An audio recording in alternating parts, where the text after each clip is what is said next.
empezar por el orden que viene en el programa y voy a presentar primero a Alberto Toscano, que es autor de los libros más recientes Fascismo tardío, Raza, Capitalismo y la política de la crisis y Términos de desorden, palabra clave para un interreño. Su libro Comunismo y Filosofía, ensayos sobre Alain Badiou y Tony Negri se publicará próximamente bueno, dice agosto de 2025, entiendo que no se ha publicado. Se ha publicado. Ah, se ha Sí, publicado sí, ya. Ah, existe. vale, muy bien, perfecto. Como parte de la serie de libros de materialismo histórico y anteriormente escribió Fanatismo sobre los usos de una idea en 2017 y coeditó el manual Sage del marxismo de 2022. Actualmente es columnista en These Times. Así que hecha esta presentación, bueno, unos 35 minutos. Perfecto. Bueno, muchísimas gracias a todos y a Miguel y a Alejandro y todos los que han colaborado en hacer posible este coloquio. Como tenemos el tiempo bien marcado, entonces voy a leer mi texto porque si no me voy a demorar demasiado. Entonces, a final de septiembre, el gobierno de Trump dio a conocer su plan de 20 puntos para poner fin a lo que llama el conflicto de Gaza. Durante los últimos 8 meses, el obsceno plan de desarrollo de Gaza, promovido por Trump justo después de su coronación, según el cual el devastado territorio se convertiría en la Riviera de Oriente Medio, ha servido de punto de referencia permanente para la campaña de depuración étnica y genocidio llevada a cabo por Israel. Netanyahu y sus ministros se deleitaron en el hecho de que la ontología inmobiliaria del plan dejara de lado el derecho internacional y contemplara el traslado total, en ese momento, de la población como preludio de un auge inmobiliario. El cálculo diplomático, es decir, la necesidad de obtener el consentimiento y la participación de Egipto, Turquía, Jordania y los estados del Golfo, ha atenuado, por el momento, el extremismo patrimonial de la propuesta original. Para recordar el extremismo en ese momento. Entonces, en febrero, a bordo del Air Force One, Trump había dicho a la prensa en una declaración, cito, imagínenselo como un gran sitio inmobiliario. Estados Unidos va a ser su propietario y vamos a desarrollarlo poco a poco, muy poco a poco, sin prisa, y a llevar la estabilidad en Medio Oriente. En una entrevista posterior con Fox News, en la que confirmó que semejante adquisición de Gaza anularía cualquier derecho de retorno de sus habitantes palestinos, Trump pareció transferir la propiedad del territorio de Gaza de manos del gobierno de Estados Unidos a las suyas propias y declaró, construiremos comunidades.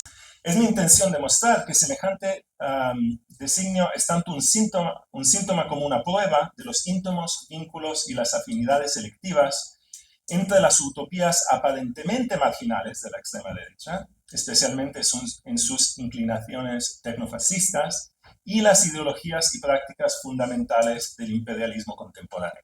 Y claro, y también de las figuras más en auge del centrismo total como Blair. A un nivel más profundo, lo que podemos ver en esos diagramas para el despojo es el nexo entre acumulación y exterminio. La lógica genocida de la llamada acumulación primitiva recursiva, es decir, una prominente dimensión de las relaciones de destrucción del capitalismo. Esta frase de relaciones de destrucción viene del crítico literario y marxista venezolano Rodrigo Silva. Esos planes, para lo que el más reciente documento presentado por Trump denomina Nueva Gaza, en sí mismo un vasto género, ¿no? Porque no hay solo estos dos, hay como decenas de planes, hay planes de Hamas, hay planes de Egipto, hay planes de un montón de organizaciones diferentes. Yo voy a discutir dos que creo que están los más cercanos, ¿no? A la visión de Trump mismo. Estos planes son una especie de palincesto de combinante de técnicas coloniales de pacificación, despojo, dominación y expulsión. Es como una exposición universal, ¿no? de todas estas técnicas coloniales. Todos ellos incorporan, uno, marcos de gobernanza que dejan sin efecto las reivindicaciones palestinas de autonomía, soberanía o libre determinación. Dos, la producción de espacios neocoloniales. Gaza concebida como zona o centro, lo que llaman en inglés un hub, que es un término más logístico, ¿no? Tres, una visión capitalista de desarrollo especulativo y extractivo que anula cualquier otra reivindicación y experiencia en relación con la comunidad, la cultura y el territorio o la tierra palestina. La visión que resulta de todo ello es la de un espacio meticulosamente vigilado y despolitizado, es decir, pacificado, para la circulación, el consumo y la producción del capital. Gaza es no solo un ensayo para el futuro en cuanto a laboratorio planetario para ejercer una violencia genocida tecnológicamente refinada sobre poblaciones desechables, como denunció de manera bien conocida el presidente colombiano Gustavo Petro en las Naciones Unidas y en el encuentro COP y muchos otros comentaristas, sino también, como demuestran esos planes, un ensayo de modalidades neocoloniales de sojuzgamiento aplicables a los nuevos regímenes de acumulación de capital. Próxima diapositiva, gracias. El que está a la izquierda es el primer slide, porque todo el plan GREAT existe solo como un PowerPoint que fue pasado a los periodistas, y el otro es solo el organigrama presentado en el plan de Blair de cuál sería la organización no política pero administrativa de esta nueva entidad de Gaza. El plan de 20 puntos de Trump, que suaviza las formas de autoridad más desfachadamente coloniales esbozadas en los documentos de GITA, o Gaza International Transition Authority, y GREAT, y pone nominalmente rienda a los impulsos expansionistas de Israel en el texto de Trump, que claro, no es algo que Netanyahu se cree, pero dice que Israel no ocupará ni anexionará Gaza, ¿no? Comparte, sin embargo, la exigencia mínima, por así decirlo, de todas esas visiones de sojuzgamiento, a saber, la desmilitarización y la despolitización radical del espacio palestino y final del espacio palestino. ¿Cómo se declara en el plan? Cito el plan de Trump, los 20 puntos, ¿no? Gaza quedará bajo el mando de un gobierno transitorio temporal ejercido por un comité palestino tecnocrático y apolítico. Dicho gobierno estará bajo la supervisión de una junta de paz, o Board of Peace, aunque junta creo que suena más correcto, presidida por Trump con el apoyo de Tony Blair y otras personas no identificadas. Nótese lo sintomático de la necesidad de duplicar lo temporal con lo transitorio, ¿no? No es solamente temporal, pero es temporal y transitorio. Y no es solo tecnocrático, pero tecnocrático y apolítico, ¿no? Si por acaso uno pensaba que el tecnocrático podía ser demasiado político, es tecnocrático y apolítico. De modo que no quede ninguna duda acerca de que en este caso gobierno es la antítesis de administración autónoma. O de autogobierno, ¿no? El problema también es que en inglés realmente es governance, ¿no? No es government, es governance, que es ya la despolitización de la idea de gobierno autónomo. La nueva Gaza habla de ser una zona desradicalizada y libre de terrorismo, condición negativa para la única visión positiva de Gaza, es decir, como en el texto del plan de Trump, zona económica especial con tipos de aranceles y tasas de acceso preferenciales. La cota que se deberá alcanzar es la de las milagrosas ciudades modernas de Oriente Medio, ¿no? Este es el paradigma. Y ello mediante un método consistente en sintetizar los marcos de seguridad y gobernanza para atraer y facilitar las inversiones. Como ha observado Daniel Levy, que era negociador con Barak y se ha vuelto crítico muy importante del sionismo contemporáneo, ese documento se asemeja a lo que él llama la carta fundacional de una versión en pleno siglo XXI de la Compañía Neerlandesa de las Indias Orientales y constituye un intento de añadir una nueva capa de ocupación internacional del pueblo palestino, además de Israel, ¿no? Es decir, Gaza sería doblemente ocupada, ¿no? Ocupada todavía por Israel, pero también por esta nueva organización neocolonial internacional. El plan presentado por el Instituto Tony Blair para esta Autoridad Internacional de Transición de Gaza es una propuesta mucho más detallada que la contenida en el documento deliberadamente genérico de Trump. En dicho plan se concibe a Gaza como un laboratorio para una nueva gobernanza tecnoimperial. Su organigrama, que podéis ver ahí a vuestra derecha, Su organigrama de la autoridad de transición, descrito en detalle, presupuestado y programado, es lo contrario de una constitución política, ¿no? Es como una anticonstitución antipolítica. Gaza no tendrá ciudadanos, cuanto mucho habitantes o custodios, sino una estructura para un experimento de dominación empresarial neocolonial. El máximo órgano político de la autoridad, nombrado como se nos indica visiblemente por consenso internacional, que no se sabe de dónde viene este consenso internacional, es una junta on board, como en una corporación, ¿no? Con un presidente, claro, autonomizado, Blair, ¿no? En su diseño, la autoridad de transición de Blair es un ejemplo consumado de cómo las ideas dominantes hoy en día son las ideas de la clase dominante. Inmediatamente por debajo de la prerrogativa ejecutiva de Blair, que ha llevado a muchos a recurrir al apodo de Virrey de Gaza, dos de los miembros propuestos en el documento para la Junta son multimillonarios. El propietario de capital de riesgo, Mark Rowan, quien ha desempeñado un papel clave en los esfuerzos del gobierno de Trump por acabar con la solidaridad con Palestina y amordazar el pensamiento crítico. En particular, Rowan es el que logró sacar a la presidenta de la Universidad de Pensilvania, ¿no? Esa es su actividad directa, él mismo. Y el magnate egipcio de las telecomunicaciones, la tecnología y el sector inmobiliario, y un magnate egipcio de las telecomunicaciones.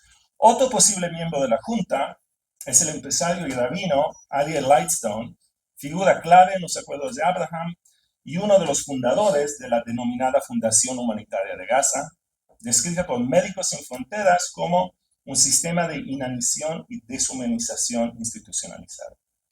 Cabe señalar que el mayor financiador del Instituto Tony Blair, al ritmo de $500 millones, es Larry Ellison, amigo íntimo de Blair, y también el mayor donante privado del ejército israelí, y por conducto de su empresa Oracle, figura clave en la integración del sector tecnológico con el gobierno de Trump, quien se dispone, junto con su hijo, David, a alcanzar un casi monopolio sobre los medios de comunicación estadounidenses. Ahora están comprando CNN, Paramount, CBS, donde pusieron como jefa de CBS esta sionista delirante incompetente que se llama Barry Weiss.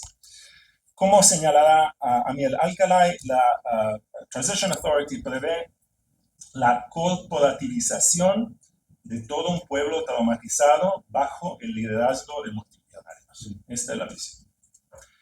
En ese rutilante panorama de ilimitada heteronomía, la Junta, con su propia fuerza de seguridad especial, supervisaría y controlaría a una autoridad ejecutiva palestina, clásica versión como de un subgobierno colonial, ¿no?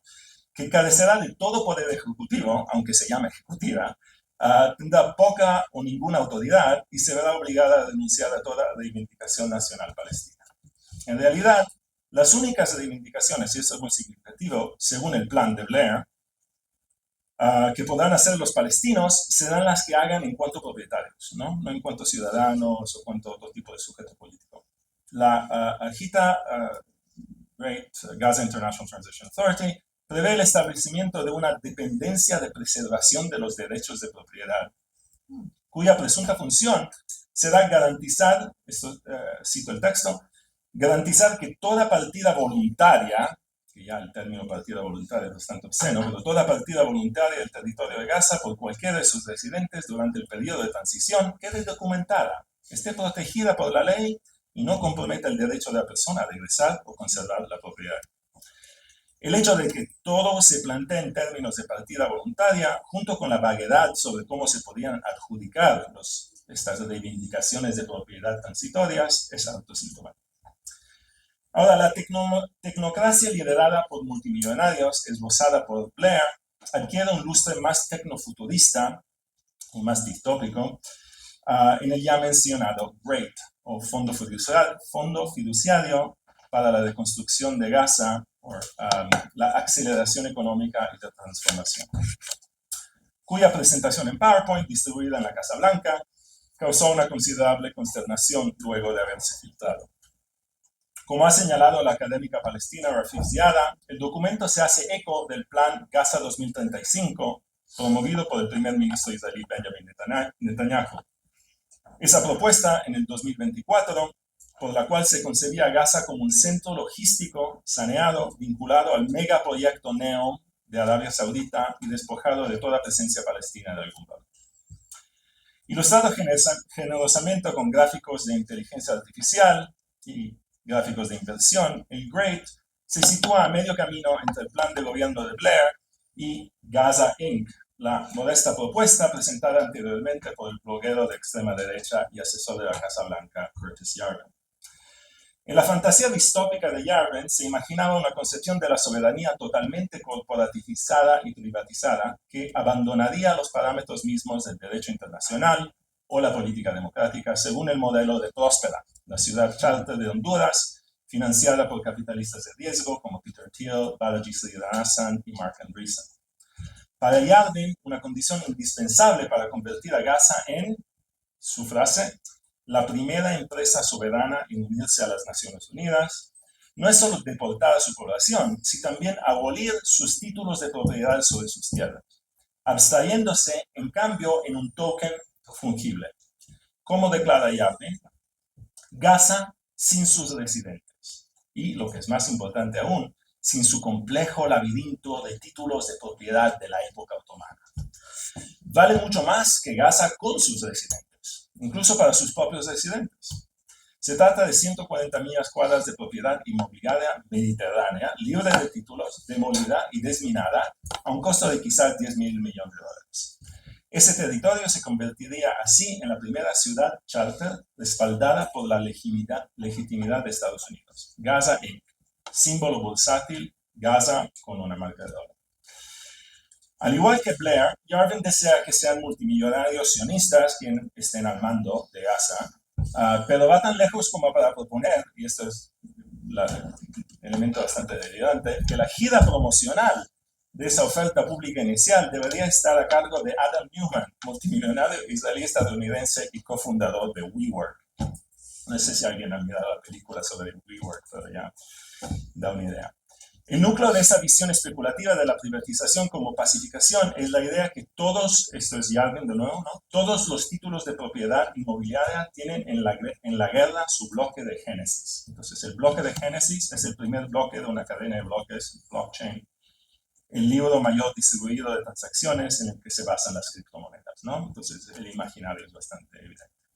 El plan del GREAT, subtitulado de un proxy iraní demolido a un próspero aliado abrámico, al igual que propuestas afines, es también una recapitulación, recombinación y aceleración de múltiples formas y dispositivos de dominación que surgen de la historia del capitalismo racial colonial, ¿no? En cuanto nodo de lo que denomina el tejido abrámico, ficción muy curiosa, el tejido abrámico de esa región imperial. El tejido abrámico, aunque tiene esta referencia bíblica, quiere decir tejido logístico, ¿no?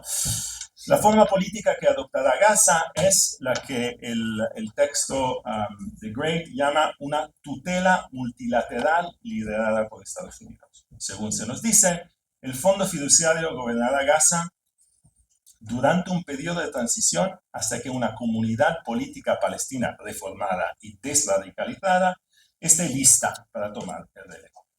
Historia bastante familiar, ¿no?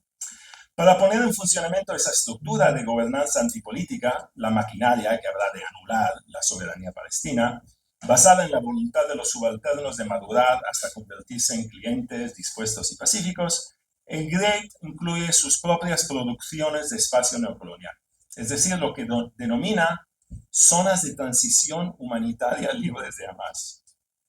Presentadas junto con mapas de operaciones, esas zonas de transición humanitaria serían gestionadas por la notoria Gaza Humanitarian Foundation y posteriormente por lo que el plan llama un marco híbrido de seguridad.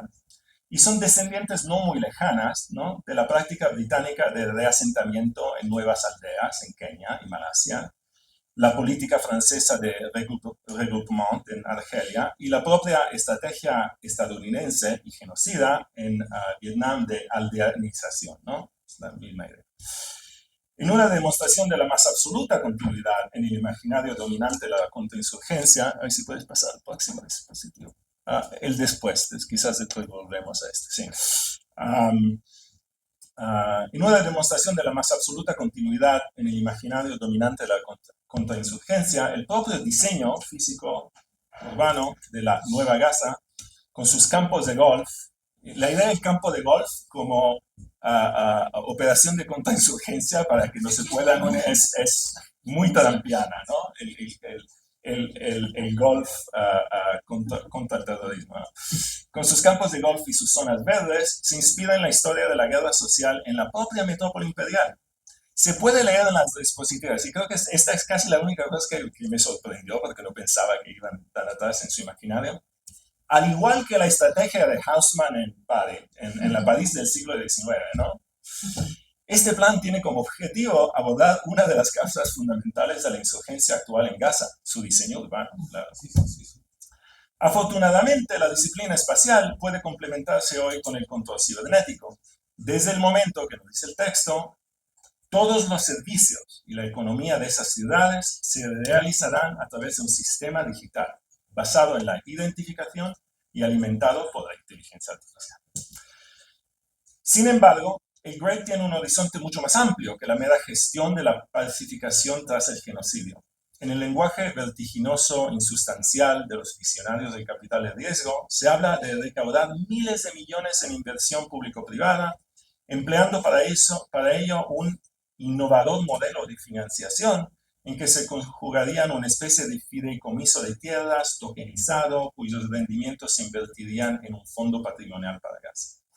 El valor de Gaza, estimado actualmente el documento por $0, aumentaría en 10 años a más de $300 millones, acompañado con 1 millón de puestos de trabajo. Siempre la frase que dicen los presidentes americanos, en Gaza hay 2 millones de personas, ahora en América dicen, voy a crear 1 millón de puestos de trabajo, ahora quieren crear 1 millón de puestos de trabajo en Gaza, ¿no?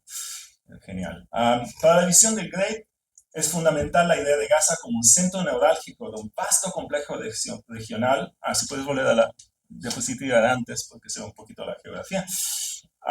De un vasto complejo regional de carácter logístico, extractivo y productivo que compita con China, ¿no? Esto también es una manera de vender a la Casa Blanca.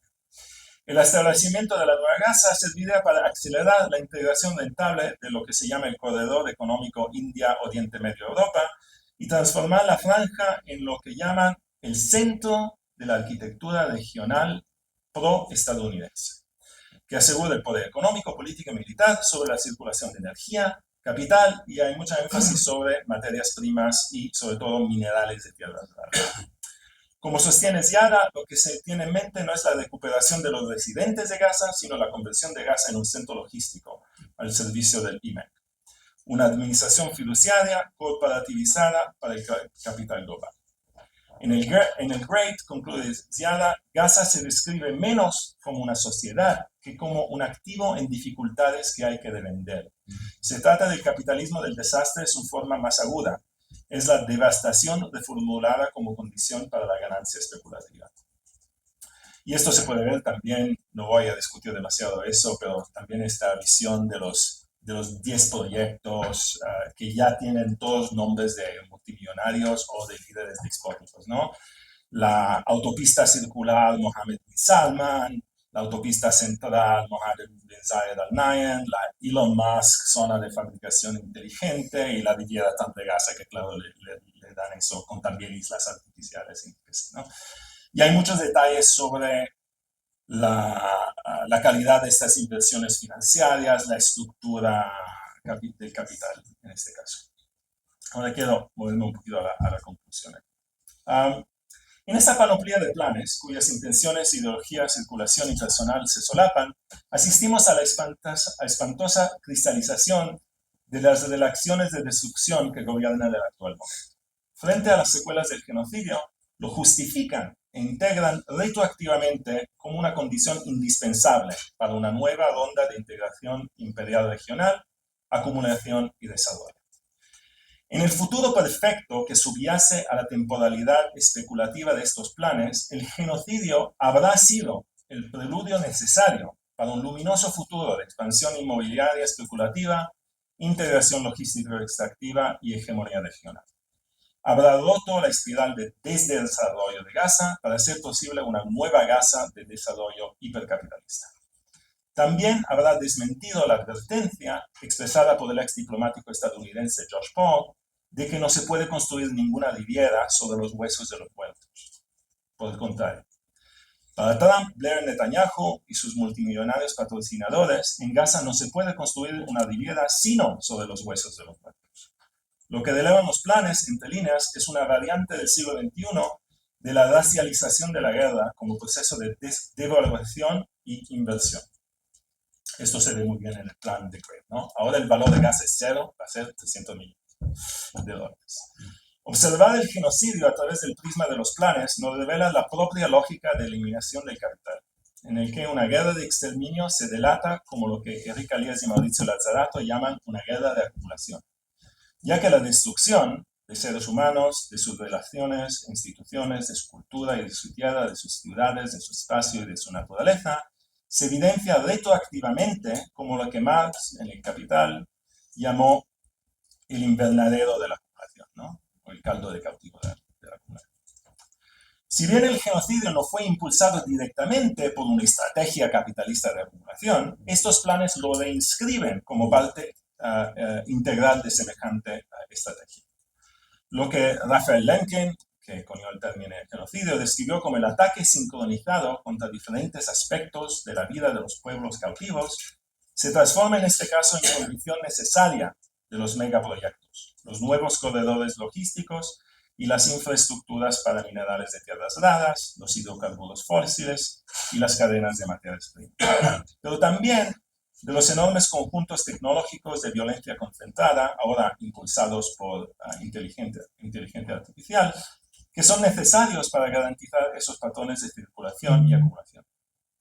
En estos planes, que recuerdan, repiten y recombinan las lógicas coloniales y raciales en un marco sobredeterminado por el capital de última generación, podemos ver los rasgos distintivos de la lógica genocida que define la llamada acumulación primitiva, en cuanto a lógica recursiva de la violencia capitalista. Como ha argumentado Harry Hardingham en su excelente memoria marxista sobre el genocidio armenio, The Unspoken as Heritage, la historia real del capitalismo repite una y otra vez lo que él llama, cito, una fórmula en que se conjugan el asesinato genocida y el robo masivo, sancionada por la acumulación y dirigida por alguna forma de autoridad política, ya sea un Estado emergente o un imperio en decadencia. Asesinato en masa es sinónimo de adquisiciones en masa. Desde ese punto de vista, el genocidio, nos dice Harutunian, es un instrumento necesario para llevar a cabo el proceso de acumulación primitiva del capitalismo, que mediante la aplicación sistemática de la apropiación, el despojo y el robo en masa, invierte lo cotidiano en su negativo, un infierno viviente de necropolítica. Las transiciones previstas en estos planes para Gaza supeditan el cese del genocidio al politicismo. Es decir, los palestinos pueden solamente sobrevivir si no viven, ¿no? Si no viven libremente. Esa es la condición. Se basan en la subyugación de los palestinos, que en el mejor de los casos servirían como mano de obra servil o fuerzas de seguridad compradoras en una estrategia imperialista de acumulación regional que asigna nuevas funciones a todos los dispositivos del colonialismo para impulsar las ficciones especulativas autoritarias de los multimillonarios contemporáneos y sus consejeros tecnocráticos. Las secuelas del genocidio se revelan como la extensión indefinida de su lógica, pero también como su subsunción como un momento dentro de una visión imperialista más amplia. Es decir, el genocidio es la transición, ¿no? El genocidio es la transición hasta un nuevo patrón de acumulación capitalista. El asesinato en masa se convierte en un mediador efímero para el capital tecnológico autoritario y sus megaproyectos. Estos planes son el fiel diagrama de un futuro que es la antítesis de la justicia, la igualdad o la liberación, tanto para los palestinos como para los pueblos de todo el mundo. De un futuro en el que el genocidio no es un crimen inconmensurable, sino el prólogo de la prosperidad y un factor de acumulación, en el que el valor de Gaza es otro nombre para la destrucción de Palestina. Solo si nos empeñamos en la expropiación y la destitución de estos déspotas del capital, MBS, MBZ, Musk, Ellison, Rowan, Trump, Blair y compañía, se podrá impedir que nuevas rondas de acumulación exterminadora proyecten su sombra sobre la Tierra. Estos déspotas están conjurando planes para hacernos prescindibles. Nosotros deberíamos conjurar los nuestros para hacerlos prescindibles a ellos. Gracias.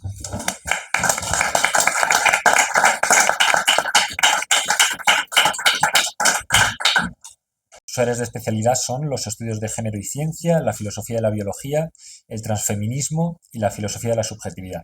Es nivel 2 del Sistema Nacional de Investigadores. En 2018 fue galardonada con el Premio Distinción Universidad Nacional para Jóvenes Académicos y en 2020 con el Premio de Investigación en el área de Humanidades que otorga la Academia Mexicana de Ciencias. Pues con esto también, pues, 35 minutos. Muchísimas gracias. Bueno, pues empiezo dándole las gracias a quienes han organizado esto, a Alejandro y a Miguel, que han desaparecido. Ojalá no hubieran tenido que organizarlo, eso habría sido mejor, pero bueno, ya ni modo. Aquí estamos, y bueno, mi intervención está intitulada Posverdad y ontopolítica en el movimiento antigénero, así que básicamente me voy a centrar en el movimiento antigénero, pero bueno, espero que mi intervención muestre por qué hay una conexión entre el movimiento antigénero y esto. Básicamente lo que voy a intentar hacer es, uno, caracterizar de qué hablamos cuando hablamos del movimiento antigénero y qué relación tiene esto con las nuevas derechas. Dos, describir su política epistemológica, que es algo que me parece importante hacer. Y tres, emplear las herramientas del campo de los estudios de ciencia, tecnología y sociedad para hacer algo que ya se mencionaba hoy en la mañana y que tiene que ver con cómo esta política epistemológica no se queda en lo epistemológico, sino que tiene consecuencias ontológicas en justamente, gracias, lo que podríamos llamar la destrucción de mundos. Y bueno, comienzo con la primera parte, que es la caracterización del movimiento antigénero. Básicamente, para caracterizarlo voy a mencionar 11 puntos con los que voy a tratar no de definirlo, sino de caracterizarlo. Es decir, no voy a enumerar condiciones necesarias y suficientes porque aquí eso no se puede. Pero bueno, empiezo con lo más obvio. ¿De qué hablamos cuando hablamos del movimiento antigénero?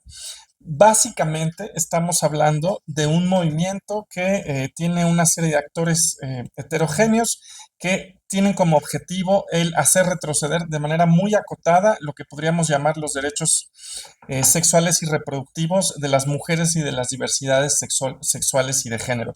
Esa sería una especie de definición mínima. Quieren de alguna manera detener el avance en los derechos humanos en el ámbito reproductivo y sexual de mujeres y diversidades sexogenéricas y, de ser posible, incluso revertirlo. Ahora bien, ese primer punto tendría que ser ampliado porque de hecho muchas veces no se limitan solamente a cuestiones que tienen que ver en estricto sentido con derechos sexuales y reproductivos, sino que pueden de hecho atacar otro tipo de derechos humanos, por ejemplo, los derechos civiles y los derechos políticos. Y ya cuando damos un paso hacia atrás, lo que vamos a ver es que de hecho el movimiento antigénero es parte, digamos, de un ecosistema de fuerzas políticas que están atacando a distintos movimientos y que están engarzadas entre sí. Donde tenemos, por ejemplo, junto al movimiento antigénero, un movimiento que está, por ejemplo, moviendo valores xenofóbicos y antiinmigrantes en los Estados Unidos y en Europa, que también se articula, por ejemplo, con discursos que pueden ser anti-islam, y entre comillas el islam, porque en realidad nunca es el islam en sí, sino una serie de ficcionalizaciones de lo que se entiende por islam en Europa y en Estados Unidos, bajo esta idea de que de alguna manera son una religión bárbara y salvaje, que no necesariamente recupera la variedad de lo que es el islam, pero bueno. Y que también se engarza también con movimientos que paradójicamente buscan repatologizar no solo a las diversidades sexuales y de género, sino, por ejemplo, a los cuerpos en sus diversidades, lo que podríamos llamar las diversidades corporales e incluso cuestiones que tienen que ver con discapacidad. Eso es clarísimo, por ejemplo, si vemos lo que está haciendo Milei con el regreso de lenguajes que de alguna manera vuelven a colocar a personas con discapacidades o con neurodivergencias en un lugar de lo abyecto. Y finalmente, desde luego, se articula con tesis racistas, y aquí es muy claro el tema del gran reemplazo racial como uno de los miedos que tienen que ver tanto con la islamofobia, pero paradójicamente también con este control de la sexualidad y la reproducción como una manera de asegurarse que todas las mujeres se vuelvan heterosexuales, todas las mujeres cisgénero se vuelvan heterosexuales y tengan hijos las blancas para asegurar de alguna manera que no se dé este gran reemplazo. En ese sentido, no deberíamos perder de vista que, bueno, pues el movimiento antigénero simplemente es uno de los componentes dentro de este entramado, digamos, de componentes que van a atacar a diversas poblaciones. Eh, una de las cosas que más caracteriza, digamos, a lo que se llama ahora el movimiento antigénero es que de alguna manera nos está exhibiendo un cambio en cómo se organizaban, por ejemplo, las fuerzas conservadoras en el ámbito de los derechos sexuales y reproductivos. Nos habíamos acostumbrado, y esto es muy claro en México, a que normalmente tenían discursos integristas que trataban de alguna manera de imponer valores tomados, por ejemplo, de textos sagrados. Normalmente, en el caso de México, venían del catolicismo.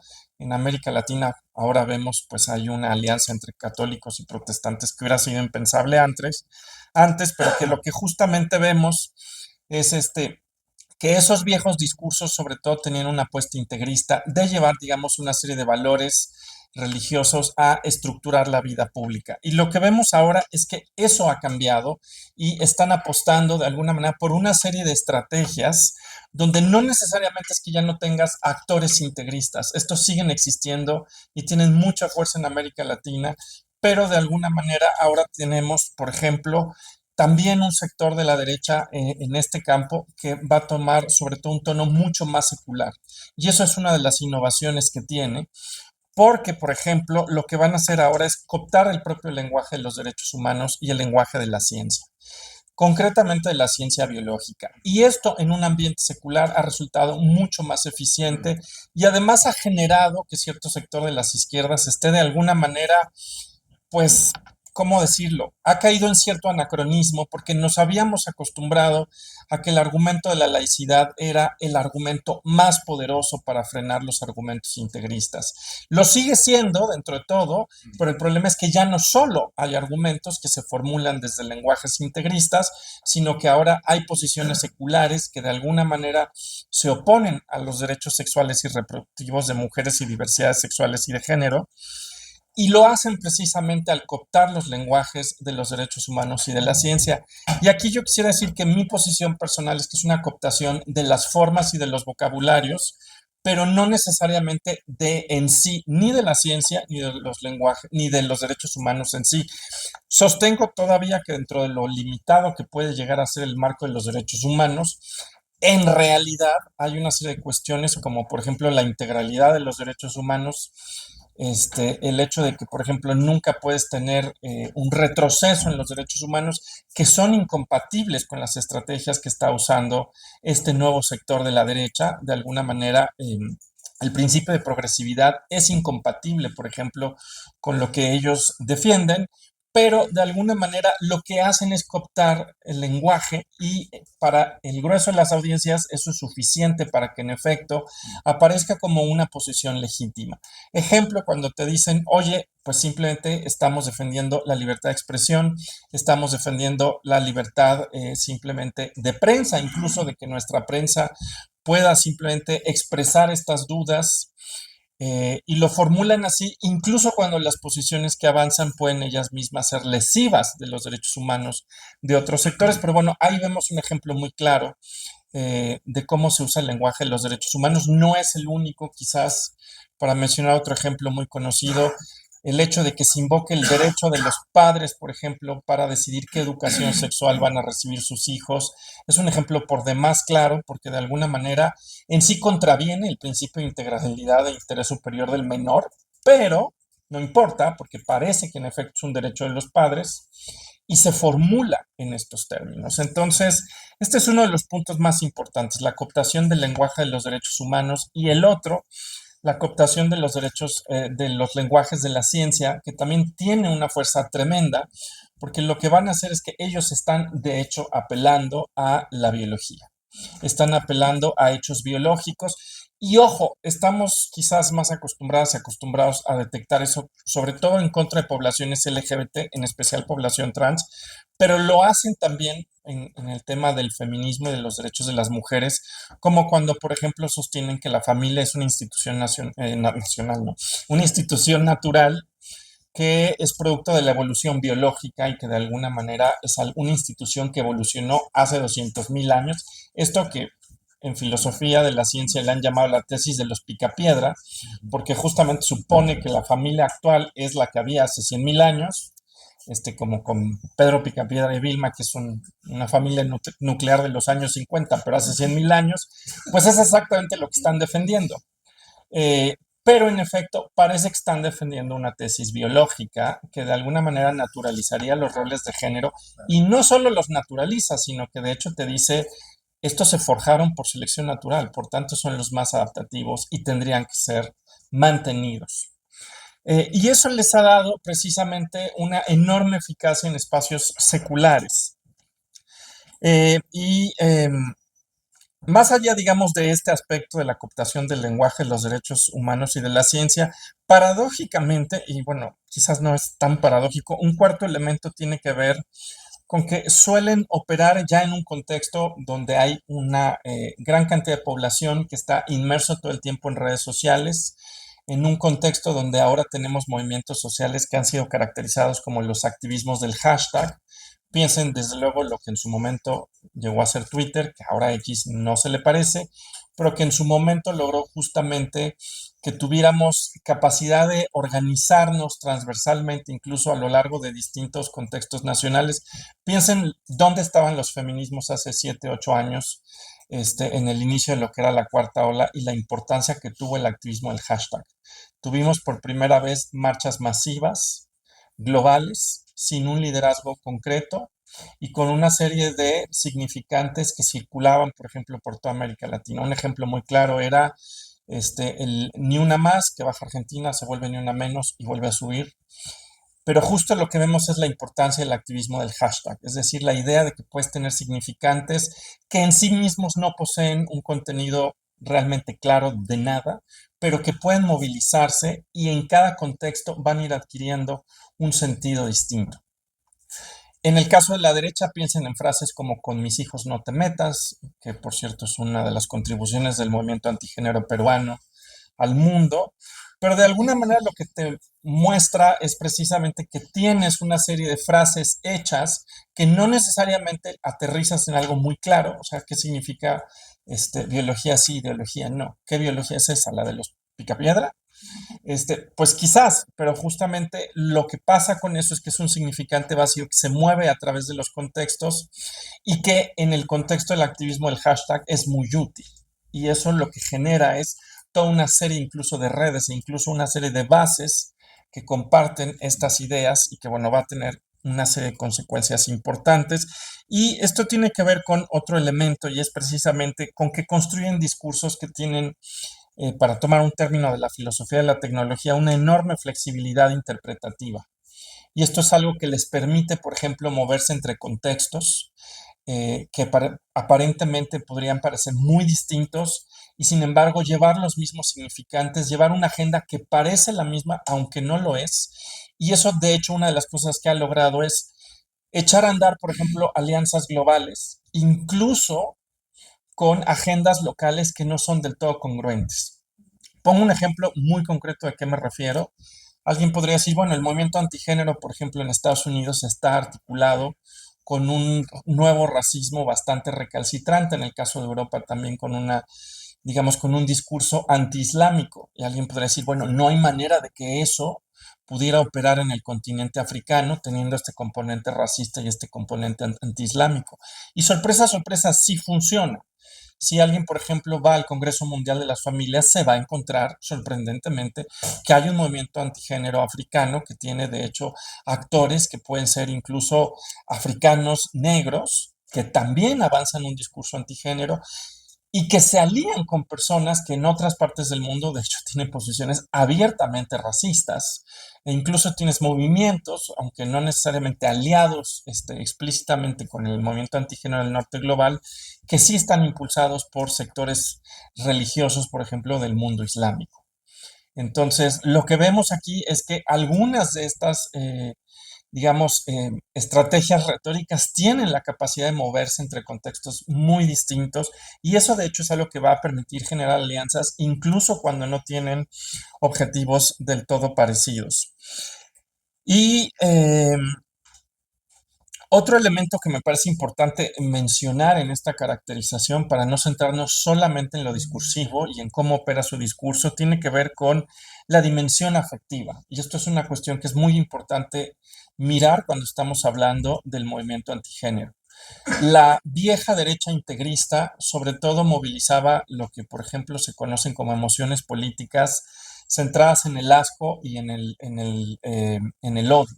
Incluso por ahí quizás alguien se acuerde de estos libros de Martha Nussbaum sobre el disgust, el asco, que fueron libros clásicos donde ella trató de estudiar cómo operaba la homofobia en el contexto norteamericano, y era precisamente a través del asco, ¿no? Y una de las cosas que decía es, ¿por qué es tan difícil echar abajo un discurso homofóbico? Porque no solamente opera en el ámbito, digamos, de las creencias, tiene un componente afectivo que lo notas cuando alguien dice, yo respeto, pero ugh, qué asco. Y ese gesto te está mostrando que hay un componente afectivo que muchas veces no puedes echar abajo solamente con argumentos, que precisamente tiene un componente afectivo que está orientando a las personas en su relación a otros cuerpos y a otras subjetividades. Y en ese sentido, bueno, pues eso es un componente muy importante también para la creación de fronteras entre lo que será un ellos y lo que será un nosotros. Eh, pero ojo, resulta que esas viejas emociones, como eran el odio y el asco, ahora de alguna manera están dentro de lo que podríamos llamar un contexto afectivo mucho más complejo, porque ahora figura de una manera mucho más importante, por ejemplo, la sensación de amenaza. Y ojo, no es que la gente en la calle no siga diciendo, mira qué asco de gente, lo pueden decir sobre un indígena, una persona afromexicana, una persona LGBT, una trabajadora sexual, todo ese tipo de cuerpos genera asco y sigue generando asco. Ese asco no se ha ido a ningún lado. Lo que quizás ha cambiado es que ahora hay gente que, por ejemplo, ve a una familia lesbomaternal y dice, esto es una amenaza. Ya no es una cuestión de asco, sino es una cuestión de amenaza. Y es una cuestión de amenaza porque amenaza nuestros valores y amenaza, no me refiero a los míos, sino que esta es la retórica, ¿no? Amenaza de alguna manera a la familia nuclear tradicional, a las identidades cisgénero heterosexuales, a las masculinidades hegemónicas. Y ese elemento de la amenaza es un elemento novedoso, porque una de las cuestiones, bueno, tiene varios efectos. Primero que nada, que hace del discurso antigénero un discurso que se puede leer incluso como un discurso de cuidado.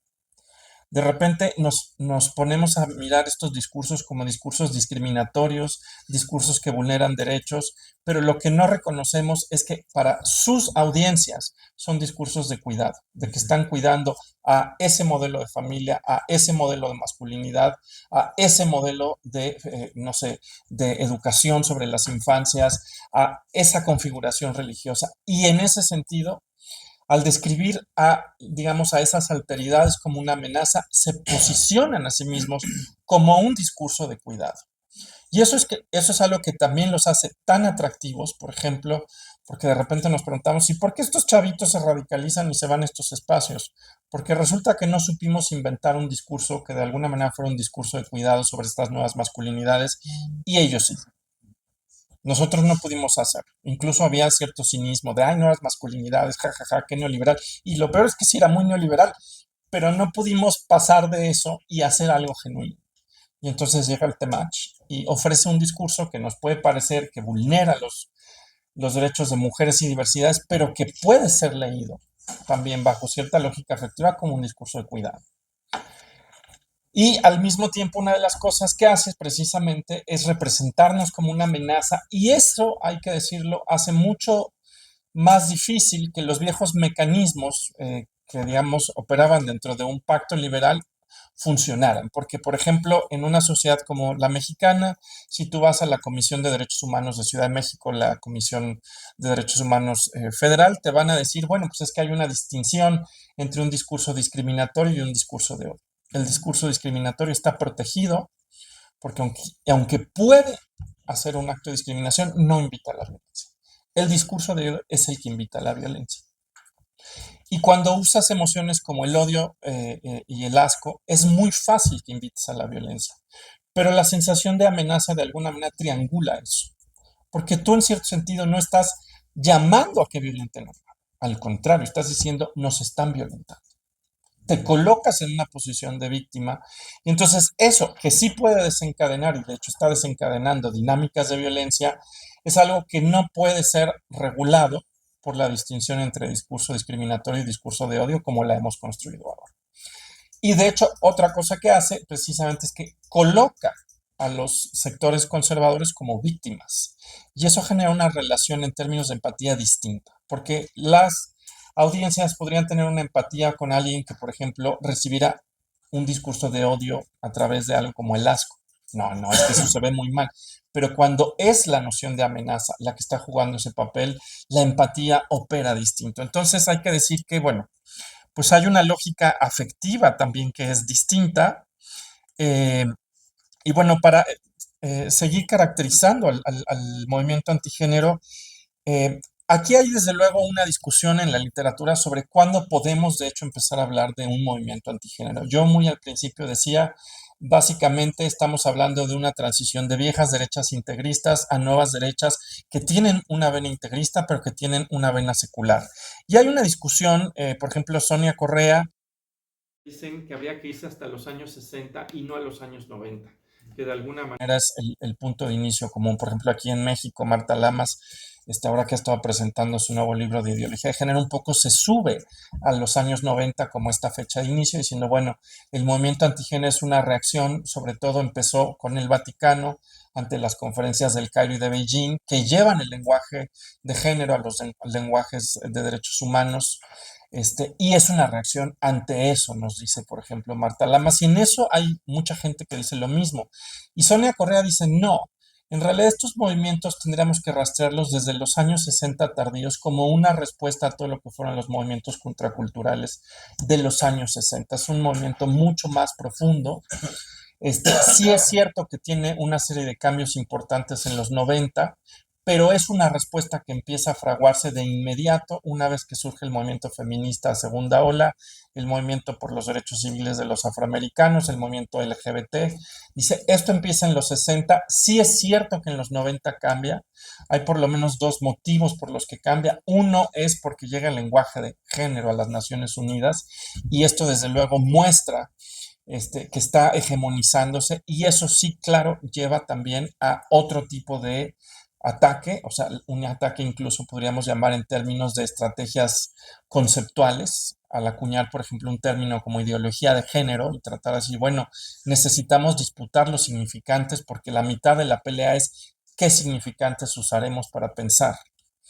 Entonces, sí es cierto que hay un quiebre en los años 90 y de hecho hay otro quiebre también importante en los años 90 y es que hay un cambio en las lógicas de financiación de una buena parte de la derecha, incluso de cómo de alguna manera se arreglan entre sí a nivel internacional los grupos, porque dicen algo que aprendió la derecha, digamos, en el tema de derechos sexuales y reproductivos en los años 90, es que de repente voltea y se encuentra con un movimiento LGBT que se ha internacionalizado, que tiene un financiamiento, y ojo, eso es porque se movió a una lógica liberal, sobre todo porque los viejos marxismos no lo quisieron, llegó el SIDA, hubo una crisis de salud, se suben a un discurso liberal, pero una vez en ese discurso se encuentran con toda una serie de estrategias que llevan a fuentes de financiación y que llevan, por supuesto, a crear lobbies internacionales que, por supuesto, que existen, por ejemplo, en Naciones Unidas y que empiezan a lograr una serie de cambios, por ejemplo, en cosas como el Tribunal Europeo, la Comisión Interamericana de los Derechos Humanos, y que empieza a repercutir a nivel de las legislaciones locales. ¿Y qué pasa entonces? Que la derecha se da cuenta que tiene que copiar esa estructura. Por ahí hay quien ha descrito esto como un DNA. Todo el mundo se acordará del ácido desoxirribonucleico y dicen, entre la izquierda y la derecha, de alguna manera configuran un DNA porque son dos cadenas que orbitan una sobre la otra con una estructura muy parecida, nada más que una va de un lado y otra va del otro. Dice, bueno, pues esa metáfora es un poco lo que pasa, porque lo que aprenden es a copiar esta estructura de financiamientos, esta estructura de lobbies, esta estructura de redes de incidencia regional, local, internacional, y eso transforma. Es decir, sí es cierto que en los 90 cambia algo, no solo el lenguaje, digamos, la disputa por el lenguaje, la llegada de un secularismo, sino la arquitectura misma sí que cambia, ¿no? pero bueno, de alguna manera podríamos decir, en realidad quizás estos no son movimientos tan nuevos, pero sí vemos elementos que se van integrando como innovaciones, ¿no? Y todo lo que he dicho sobre el lenguaje, los significantes vacíos, la flexibilidad y cómo va cambiando, va a ser importante también para esta cuestión de, bueno, el mundo es heterogéneo. ¿Cómo es que se puede generar un movimiento de alguna manera en un mundo tan heterogéneo? Y esto se va a notar con una de las preguntas que se hace todo el mundo. Bueno, ¿el movimiento antigénero es necesariamente un movimiento pro-neoliberal? Y en esa pregunta, de hecho, hay cierta ambigüedad. Es una ambigüedad que una amiga mía, Lea Muñoz, de hecho, me hizo ver, porque me dijo, ¿de qué estás hablando? ¿Del contexto de génesis de estos movimientos o de los valores que enarbolan? Y esa es una distinción importante, porque, por ejemplo, Karina Bárcenas, de aquí, de Sociales, sostiene que prácticamente el grueso de los movimientos antigénero puede rastrearse a contextos neoliberales en su origen, que tienen que ver justamente con el retroceso de un Estado que de alguna manera tenía una serie de instituciones sociales fuertes y que lo que hacen es promover a la familia de alguna manera para que se responsabilice de alguna manera la familia de un estado de lo que ya no hace un estado de bienestar que está siendo desmantelado, ¿no? Eso, por ejemplo, es muy claro en el caso, por ejemplo, de un país como Austria, donde incluso tienes un feminismo de derecha que habla de la importancia de las mujeres y de la familia, pero ojo, para que sea nuevamente la familia la estructura de alguna manera de cuidado principal, porque se está desmontando todo lo que es el estado, digamos, de cuidados. Y en ese sentido, sí podrías decir, bueno, mucho de este movimiento quizás en sus orígenes puede rastrearse a contextos neoliberales, pero una de las particularidades más interesantes que tiene es que no siempre, de hecho, enarbola valores neoliberales. Puede incluso tener valores postneoliberales o incluso antineoliberales. Yo sé que en América Latina es raro decir eso porque siempre pensamos en Milei y decimos, bueno, este señor es la apoteosis del neoliberalismo, pero por ejemplo están los casos justo de Polonia y Austria, sobre todo de Polonia, donde tenían todo un discurso antineoliberal de cómo el neoliberalismo había acabado con las familias y entonces justo lo que hacían era recolocar a la familia, a la familia tradicional polaca, católica, como algo que tenía que ser rescatado. Entonces tienen ese discurso. Y esto es una cosa muy interesante porque lo que vamos a ver es que tenemos actores antigénero que son muy neoliberales, como Milei, que pueden tener pactos con actores antigénero que son de alguna manera incluso post o antineoliberales y siguen teniendo un pacto pese a que en sus respectivos contextos tienen agendas distintas.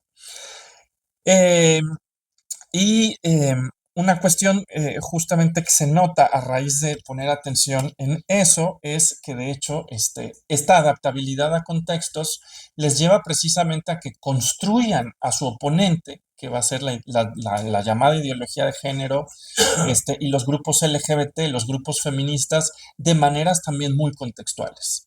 Por ejemplo, algo que se nota mucho en Europa del Este es que se habla del feminismo y de la agenda LGBT como una especie de segundo embate del marxismo, que de hecho también pasa en América Latina, como cuando llega Laje y dice que nos gobierna un lesbomarxismo, que a mí siempre me parece de lo más gracioso del mundo, porque me dicen pues, que me gobierna un lesbomarxismo, y yo digo, pues ¿dónde? ¿No? ¿Dónde está ese lesbomarxismo?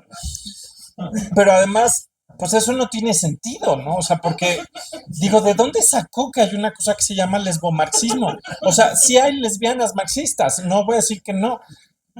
Y entonces, cuando haces un seguimiento de los movimientos sociales, por lo menos en América Latina, te das cuenta que no es cierto que haya una continuidad ideológica entre marxismo y movimiento LGBT. Pudo haber sido esa la historia, porque sí es cierto que empezaron siendo movimientos cercanos al marxismo y al anarquismo, pero por ejemplo aquí en México al Partido Comunista le dio asco. Y entonces pasaron cosas muy malas. Entonces, esa no fue la historia. Entonces, el lesbomarxismo no existe como una continuidad, pero sorprendentemente la triangulan a través de la escuela de Frankfurt diciendo, es que en realidad todos los activistas LGBT y todas las feministas están influidas por el marxismo cultural, que tampoco es cierto, pero como narrativa les funciona.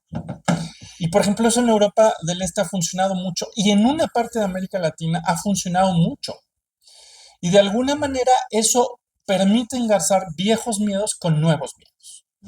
sea, cierto sector de la derecha latinoamericana o de la derecha de Europa Oriental que ve con horror el marxismo, dice, ah, es que estos son lo mismo. Y te permite de alguna manera hacer una sinergia entre ambos mundos.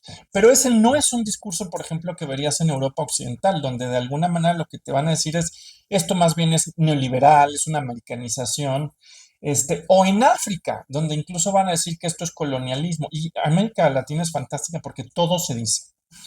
Aquí al mismo tiempo es lesbomarxismo, que colonialismo, que neoliberalismo, y todo te lo puedes decir la misma persona en una sola plática, y sin embargo parece coherente.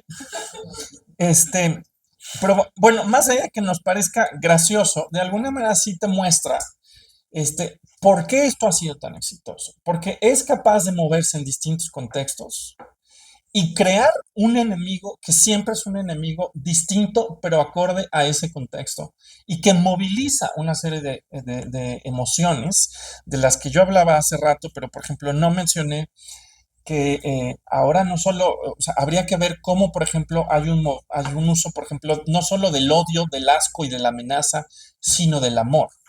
Un discurso de amor y de cuidado, de protección, ante entidades odiosas, amenazantes, asquerosas, que de alguna manera constituye un ellos y un nosotros. Y que de hecho ata esto a una serie de narrativas muy típicas de cierto populismo de derecha, ¿no? Entonces, pues esto hace a este discurso tremendamente eficiente en distintos contextos. Y la última cosa que quería decir en esta caracterización, antes de que se me vaya el tiempo, es que aquí confluyen también actores muy heterogéneos. Tienes actores que desde luego venían del viejo integrismo, pero no son los únicos.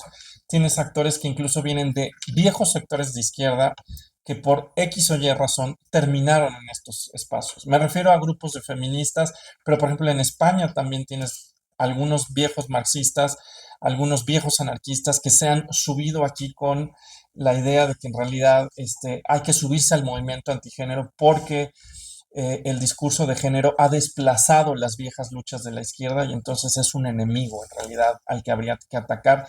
Y sorprendentemente terminan aliándose con alguien que claramente no persigue los mismos fines. Pero bueno, eso pasa. A ver, en los últimos 5 minutos que me quedan, me quiero centrar en la política epistemológica que está insinuada en esta cuestión de la cooptación a la ciencia, porque no solamente hay una cooptación a la ciencia, sino a una serie de alguna manera, prejuicios epistemológicos alrededor de eso. ¿Por qué? Porque de alguna manera hay un prejuicio que está muy vivo, y en este instituto podríamos incluso ir a muestrearlo, de gente que cree que las ciencias sociales son ideológicas y que son suaves, en oposición de las ciencias naturales que son duras. Y eso es un prejuicio que están usando todo el tiempo, como por ejemplo cuando aquí en México han llegado a decir, bueno, pues el artículo tercero constitucional dice que la educación tiene que ser científica, pero la ideología de género no es una ciencia. ¿Por qué? Pues porque son ciencias sociales. Entonces, ¿por qué vamos a inculcar semejante cosa? Entonces, hay un prejuicio epistemológico cuando dicen nuestro saber se ancla en las ciencias naturales y el suyo es parte de esa cosa ideologizada que son las ciencias sociales. Y no se queda ahí, digamos, la política epistemológica. Tiene un elemento adicional que quiero mencionar y es lo que yo he llamado la cooptación de la hermenéutica de la sospecha. Si la hermenéutica de la sospecha le sirvió a la izquierda todo el siglo XX para deconstruir o hacer una serie de críticas estructurales, ellos la cooptan y eso se nota mucho, por ejemplo, cuando atacan al movimiento LGBT y nos dicen, es que en realidad ustedes no defienden derechos sexuales y reproductivos, no defienden su ciudadanía, no defienden nada de eso. Ustedes en realidad trabajan para George Soros y para el lobby judío que quiere imponer una agenda transhumana. Y eso, que podría ser muy gracioso, pues no lo es porque lo dicen en serio. Y eso lo cree mucha gente. Mucha gente de repente a mí me han preguntado, ¿tú te dedicas a la ideología de género? No, no, justo a eso no. Este, pero entonces hay toda una idea de que detrás del el discurso de igualdad y derechos, en realidad hay una estructura profunda que está ocultando una serie de fines perversos. Y eso sí tiene un efecto en la capacidad de comunicarnos con las audiencias, porque hace que todo lo que les digamos parezca simplemente poco sincero. Y no se queda ahí, y con esto voy a ir cerrando. porque no solo nos desacreditan, sino que hacen 3 intervenciones muy concretas y para eso ahí es donde entran las herramientas del campo CTS, porque ahora el campo CTS ha empezado a estudiar, bueno, ¿por qué de repente hay un movimiento antivacunas? ¿Por qué hay calentamiento global y nadie lo cree? ¿Por qué nadie cree en las vacunas? ¿Por qué todo el mundo se volvió terraplanista? ¿Qué está pasando? Y una de las cosas que se han hecho son 3 enfoques muy parecidos, pero que no son el mismo. Uno es el de la ignorancia activa, otro es el del negacionismo y otro es el de la posverdad. Se parecen en que todos están tratando de entender por qué los datos empíricos ya no tienen el peso que tenían antes, pero no hacen lo mismo. El de la ignorancia activa, por ejemplo, una de las cosas que estudia es por qué de repente se generan falsos debates y falsos expertos para de alguna manera socavar la eficiencia de ciertos saberes para hacer política pública o intervenir. Y eso vemos que de hecho hace el movimiento antigénero. Crea falsos expertos, eso se ve por ejemplo en Inglaterra con el Cass Review, que se crean una señora que no sabe nada de estudios trans, pero que llega y coordina algo sobre estudios trans, de gente que no sabe nada sobre estudios trans y te echa abajo la política de salud de todo un país. Entonces, vemos cómo hay una ignorancia activa que está operando justo como está descrito en el campo CTS. O en el caso de los negacionismos te dicen, hablas de un negacionismo cuando hay 5 componentes. Conspiración, la idea de que los expertos mienten, el uso de falacias, el uso de estándares asimétricos y sesgos en la selección de datos. Ahora que, por ejemplo, mataron a Charlie Kirk y dijeron que eran las personas trans y luego terminaron diciendo que las personas trans son las que han hecho la mitad de las balaceras en los Estados Unidos, porque hay una agenda antifascista trans que ojalá existiera, que quiere derrocarlos, pues lo que ves es cómo hay toda una serie de herramientas de negacionismo.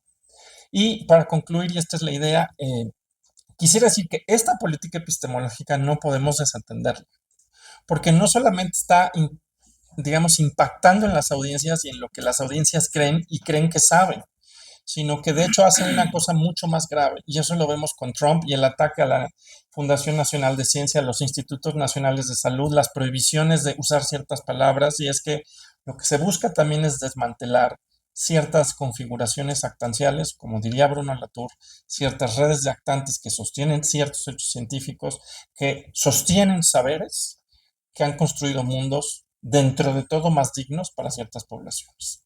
O sea, ¿a qué me refiero?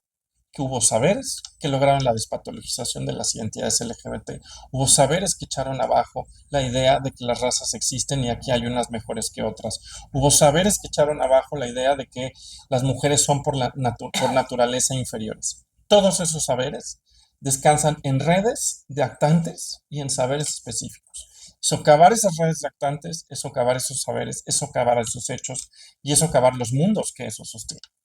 Y eso no es una inocentada y es lo que está haciendo la política epistemológica del movimiento antigénero y yo creo que todos los que operan así, y ya se me fue el tiempo. Ya, gracias.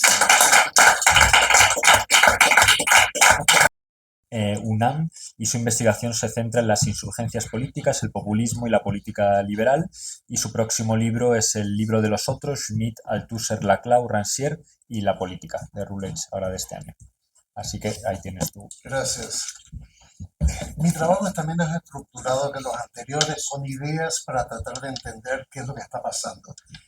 Y comienzo con algo que declaró un periodista del New York Times que se llama Jason Horowitz hace un mes más o menos. Horowitz cubre varios de los países que han tenido tránsito de gobiernos de derecha o un auge electoral de las derechas. Y él encuentra 3 cosas que le preocupan de lo que está ocurriendo en Europa en particular y hace la analogía con Estados Unidos. Dice, por primera vez estamos viendo una integración global de los ecosistemas de las nuevas derechas, cosa que no existía antes. Existían grupos ultras, tradición, familia y propiedad en América Latina, pero que no tenían una forma de estructurarse a nivel internacional. En parte eso se resolvió a través de las 3 grandes redes sociales que son YouTube, X y Instagram. Y fundamentalmente en el momento en que, para congraciarse con las autoridades de turno en Estados Unidos, eliminaron a los, efectivamente eran censores, controles de contenido donde mensajes de odio se sacaban y se inhabilitaba la cuenta por un tiempo. Con la eliminación de los monitores de contenido, cualquier cosa vale, todo es legítimo. Todo eso contribuyó al primer punto que él menciona, que es la integración global de estas derechas, la generación de una nueva internacional de la derecha. ¿Cómo vemos este primer punto de él? Víctor Orbán, el primer ministro de Hungría, hablando en CPAC, que es la conferencia anual de de la derecha estadounidense. Anteriormente era simplemente el Partido Comunista, ahora es mucho más, perdón, el Partido Republicano. Continúe. Y ahora es bastante más complejo porque incluye a todos estos influencers, opinion makers como el asesinado Charlie Kirk, etc. Lo vemos también en el encuentro regional que organizó Vox en Buenos Aires recientemente con una presencia de miembros del gobierno argentino. Lo vemos con el Foro de Madrid, que es una especie de contrapunto para el Foro de Sao Paulo, y con la formación de este instituto llamado ISEP, que es el instituto dirigido por la sobrina de Marine Le Pen, que es una escuela de formación de cuadros. ¿Quiénes han ido a esta escuela de formación de cuadros? Varios de los asistentes de senadores y diputados panistas de México fueron invitados para cursos que tendrían lugar en Madrid, en Varsovia y en Roma. Entonces tenemos un fuerte proceso de integración. Integración no es la palabra, es más bien funcionan como redes, pero hay una comunicación muy intensa entre ellos ahora. El segundo punto que menciona Horowitz es que comparten tres tipos de cosas por lo menos. Uno, la antiinmigración. Dos, una redefinición de la soberanía en una época que había caído medio en desuso debido a la globalización neoliberal. Y tres, pero eso ya viene de las viejas derechas, una suspicacia en contra de organismos multilaterales. Brexit, por ejemplo, caería dentro de eso. El discurso de Brexit originalmente era ¿quiénes son estos? ¿Qué son las instituciones europeas que nos quieren imponer cosas a nosotros? La tercera y última cosa que él menciona es la mitología de la victimización. Y vemos un ejemplo en un abogado argentino llamado Santiago Mucio. ¿Te dice algo el nombre? Santiago Mucio, en unas declaraciones de hace más o menos 6 meses, en una entrevista que le hicieron, él es uno de los operadores del nuevo instituto de Marine Le Pen. Tiene doble nacionalidad francesa y argentina. Está hablando de la persecución global a los cristianos. Y es hora que los cristianos se defiendan de esta persecución. Para mí, saco como inferencia de lo último que está diciendo Horowitz, que hay una combinación de dos cosas que nos está dando un resultado que es preocupante. La victimización más el resentimiento nos está dando revanchismo. El ejemplo directo, empírico, reciente de acá son los incels, el chico del CCH Sur que mató a uno de los muchachos e hirió a un trabajador. Es gente de que en otras épocas su tristeza era no pertenecer. En estas épocas nos vamos a vengar de estos cabrones que nos están excluyendo de lo que es la posibilidad de una vida feliz, etc. En la segunda cosa, el segundo momento donde estamos viendo esta victimización, resentimiento y revanchismo es en el trato que están recibiendo las universidades en el discurso de la derecha. La educación pública, particularmente la educación pública libre y gratuita, está en la mira con la preferencia de la educación privada y posiblemente religiosa. El primer gobierno de Bush hijo, lo que introdujo son los school vouchers, que son una especie de cupones que permitía que cada uno decidiera dónde lo iba a gastar, que era una manera indirecta, sin decir subsidio, de subsidiar las escuelas privadas, particularmente las escuelas con impartición de materias religiosas. Ahora, con esta información, ¿qué quiero hacer? Con esta información y las cosas que nosotros pensamos cotidianamente. Les recuerdo, son notas preliminares, estoy trabajando, no tiene el estatuto de ensayo ni nada de eso. Pero se me ocurre un mínimo de 2 ejes que nos pueden ayudar a entender algo que parece inentendible. Lo primero es aceptar que nosotros, progres, izquierdas, LGBT, feministas, gente defensora del medio ambiente, somos el statu quo. Voy a explicar eso enseguida. La segunda, que hay un cambio de paradigma en curso y es un cambio revolucionario.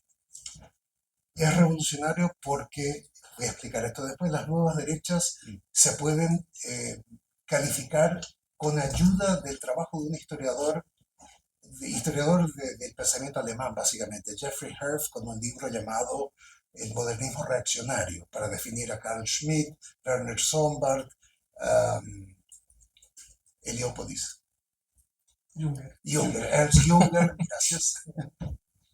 El trabajo de Ernst Junger y, por supuesto, La decadencia de Occidente de Spengler. Voy a explicar esto más adelante.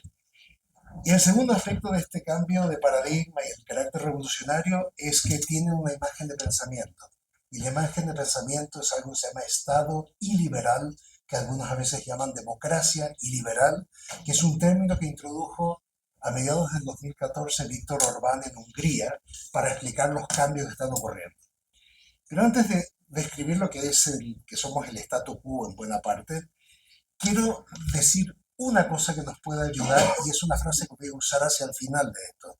La frase es de un escritor canadiense escritor de novelas llamado William Gibson, que fue el que inventó un género literario llamado cyberpunk. Estamos hablando de trabajos de mediados de los 80. Esta es la cita de Gibson. El futuro ya está aquí, solo que no está distribuido de manera pareja. Fin de la cita. Al final voy a conectar esto con una frase brillante de uno de los mejores sociólogos políticos chilenos, ya un hombre de 85, 87 años, que es Manuel Antonio Garretón, que en el momento de las transiciones a la democracia en Chile, justo en la época, poco antes de que se hiciera el plebiscito de 1988, que es lo que posibilitó destrabar la entrada de los exiliados, el resurgimiento de los partidos políticos y el retorno de la democracia, él lo que dijo es, la gente está esperando que haya una transición a la democracia limpia. No va a ocurrir. Con la constitución que tenemos heredada de Pinochet es imposible. Pero lo que tenemos que pensar es la posibilidad de una transición con enclaves autoritarios. Eso funcionó, fue una imagen de pensamiento que ayudó a mucha gente que estaba indecisa acerca de participar en el plebiscito, de saltar al camión del plebiscito. Empiezo entonces hablando algunas ideas de la primera intuición, que es que nosotros somos el statu quo. Primero, las extremas derechas atacan nuestro imaginario. ¿Cuál es nuestro imaginario? Creemos, con reservas debido a la posmodernidad, pero creemos en la ilustración. Creemos en el laicismo. Creemos en el Estado laico y a pesar, de nuevo, con la posmodernidad, sí creemos en la modernidad dentro de todo, con reservas. Otro aspecto de nuestro imaginario es el pensamiento post-fundamento. No hay una verdad última de las cosas porque Dios está muerto. No hay un referente trascendental que pueda explicar las certezas que tenemos. A ratos somos socialdemócratas, generalmente pensamos que la emancipación tiene que ser universal o no es emancipación y crucialmente, a diferencia de estas nuevas derechas, valoramos la educación pública y el conocimiento. No somos reacios. Estamos hablando de una universidad. Asumo que acá no hay combinación de incels, ultraderechistas, etcétera, sino que es gente que viene a discutir con sus pares, confiando en el poder del pensamiento y la convicción. El segundo aspecto de que somos el status quo es que las extremas derechas atacan nuestras banderas. Matrimonio igualitario, despenalización del aborto, igualdad de género, multiculturalismo, derechos sociales, derechos humanos y mal que mal, después del cambio de giro que tuvieron las izquierdas en América Latina con el pensamiento de la derrota de los años 70, es la revalorización de la democracia multipartidista, de la cual siempre la izquierda latinoamericana fue más reacia a aceptar debido al peso del leninismo en los imaginarios de la izquierda de los años 60.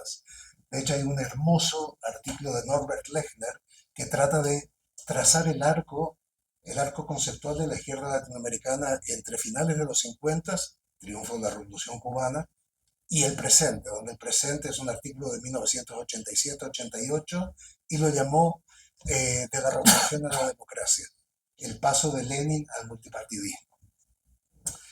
La tercera característica, y ahí por narcisismo me gustó lo que dijo Giovanni, es que las extremas derechas son una contracultura. Eso es clarísimo para mí. Las otras cosas que he dicho no son tan claras, pero esto en particular es que son una contracultura. Son una contracultura como lo fuimos nosotros en su momento. Cuando digo nosotros no es necesariamente gente de mi edad, es gente mucho mayor. La gente que protestó porque quería, corrígeme si me equivoco, pero en una entrevista con un participante decía esto, una de las cosas que empezó en mayo del 68 es una protesta frente a la residencia estudiantil de mujeres de la Sorbona que no permitían que sus novios entraran después de las 9 de la noche y les parecía que era inaceptable. Dado que los condones eran tan fácilmente conseguibles y se empezaba a usar la píldora, era un elemento de liberación sexual, la demanda que después terminó siendo el famoso mayo del 68. Estas extremas derechas como contracultura, una de las cosas que tienen fundamentalmente es van en contra de la corrección política y el lenguaje políticamente correcto. Pero engloban, bajo la palabra woke, cualquier cosa que se les antoje que es corrección política. Lenguaje no binario, el Me Too, etc. Ahora, confieso que nosotros también, nosotros los que somos parte del statu quo, también lo hemos cuestionado. Yo desde hace 25 años vengo cuestionando la política de la identidad como una forma de generar sectarismos y dificultar las coordinaciones transversales. Y acá tengo una cita de uno de mis artistas y pensadores favoritos, que es Stephen Fry, un británico, que es el Oscar Wilde moderno, y que, por cierto, en la película sobre Oscar Wilde, él hizo el papel de Oscar Wilde. Estoy traduciendo la primera frase, la segunda frase que quiero citar de él, no puedo traducirla, lo voy a tener que decir en inglés. Y la primera frase es, me siento un poco ofendido por lo que usted ha dicho. Y la respuesta de Stephen Fry es, well, so fucking what? Que es más o menos lo que yo tendería a hacer como respuesta ante ese tipo de cosas. Ahora quiero pasar a extremas derechas. Mis dos últimas caracterizaciones de ellos es que las extremas derechas tienen que ver con el modernismo reaccionario, por lo menos con una variante del modernismo reaccionario del que habla Herf. Y Herf le da tres características. Primero, rechazan los valores de la Ilustración. Dos, desprecian los valores y las instituciones generadas por la democracia liberal, donde se subraya la parte liberal de la democracia. Porque sorprendentemente estas derechas no son con las derechas integristas o las derechas que apoyaron a gente como Videla, Pinochet, etcétera, que eran derechas que les valía lo que eran los procesos electorales. Estas derechas sí gozan con las elecciones porque lo ven como grandes competencias donde les muestran su potencia.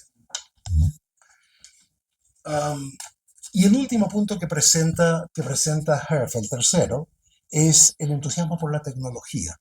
Entonces, en general es abrazar el romanticismo alemán y al mismo tiempo celebrar a la técnica.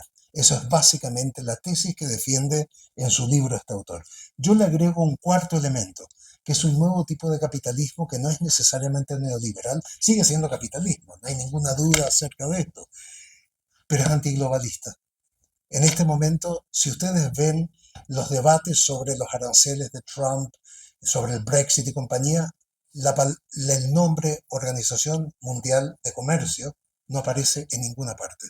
Desapareció, después de haber sido el paladín de los cambios de los años 90 y 2000.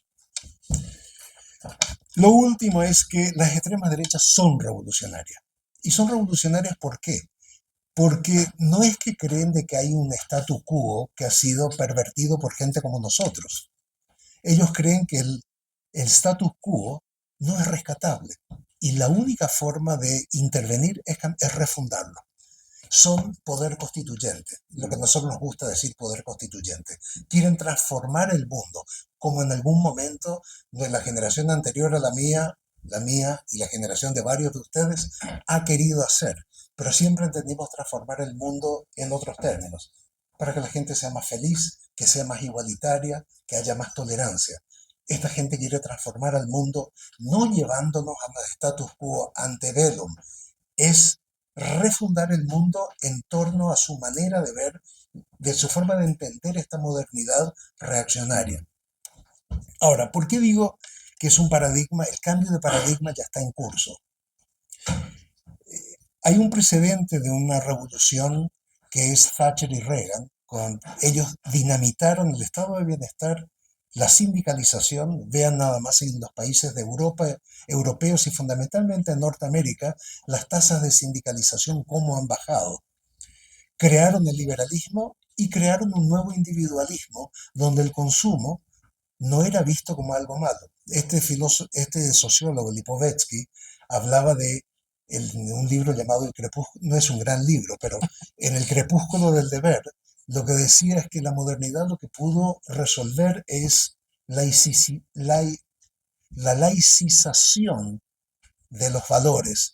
Lo que no pudo resolver es que nunca se deshizo de la culpa, mientras que el pensamiento contemporáneo abraza gozoso el hedonismo.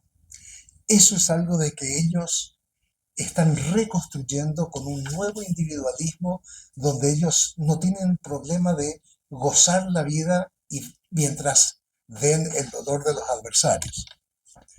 Ahora, la diferencia con Reagan y Thatcher, en términos de los guerreros del presente, es que Reagan y Thatcher no hablaron mucho de la cultura. Hicieron las cosas correctas en el sentido de queremos destruir a lo que es la socialdemocracia, la izquierda, etc. Cambiemos la economía, hagamos distintas políticas y creemos naciones de propietarios, pero no trabajaron en el tema de la cultura. Y si ustedes ven los escritos de gente como Agustín Laje, que dice hay que leer a Gramsci porque él sí entendió la cultura, y la cultura es algo demasiado importante para dejárselo a la izquierda. Para combatir, tenemos que combatir en el terreno cultural.